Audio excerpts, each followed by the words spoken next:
Hello and welcome to another Stony Ridge Ag Services video.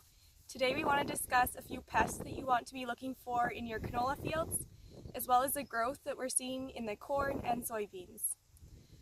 First of all, we want to invite you to our summer tour. We're going to have that July 31st.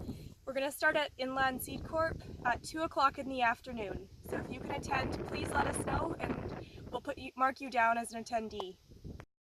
So two pests that we dealt with last year, starting at this time of the year, were Bertha armyworms and Diamondback moths. So now is the time that we want to start monitoring for them. However, there are two significant differences between the two.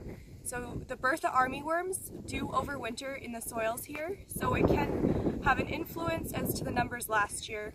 However, the Diamondback moths are blowing in from the States, so just because we had high numbers last year does not mean that we will have high numbers this year. The Ministry of Agriculture does have pheromone traps to monitor the adult moth movement. So far numbers have been low. However, we will continue to monitor our own fields, and if numbers do rise, we will make a special insect report for you. One other thing is that it is the time of year that we are making our sclerotinia spray decisions. So it's mainly weather dependent and the moisture and temperature, and then also how well of a crop stand you have.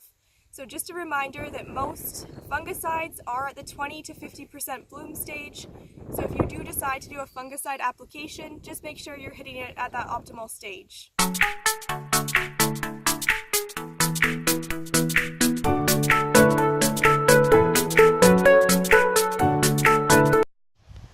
So we're out here in the cornfield, and as you can see, the corn's just beginning to tassel. This means that the corn is entering the reproductive stage. The reproductive stage is when the corn's going to be using the most water, so we're really going to be hoping for some rain here as tasseling is ongoing. Just looking at the corn plant, the male pollen will fall from the tassels down to the silk. Oh, there isn't one here. From the tassels up top here and down to these silks, which are the female part of the plant. What we're hoping for is that each one of these silks is successfully pollinated, because each silk turns into one kernel, and we'll know that pollination is complete when these silks turn a brown color. So in the soybeans, they've really been loving this heat and growing quickly, but we have been seeing something that we wanted to show you just so you aren't getting worried. If you are seeing it in your soybeans where there's some of this cupping and bubbling on the beans, this is rapid growth syndrome. So just because the leaves are growing so quickly, they're coming out with these bubbles, but it's not going to harm the plant, it'll grow out of it. So you can see here on these leaves, they were puckered, but as they've expanded and gotten bigger, they are beginning to look more normal. So our question of the week last week, we asked you how much nitrogen are the soybean crops fixing per acre.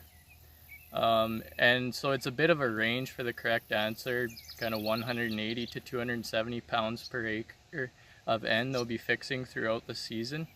And that's going to just depend on what the final yield is. The more yield that crop produces, the more N it will have to fix. So for our question of the week, we were out in the 45 CM39 field and found this leaf here, which was pretty decent. But then we have this leaf, which is very impressive. So for our question of the week, you have to guess what variety this leaf is from. That's it for this week. We'll look forward to seeing you at the summer tour on July 31st.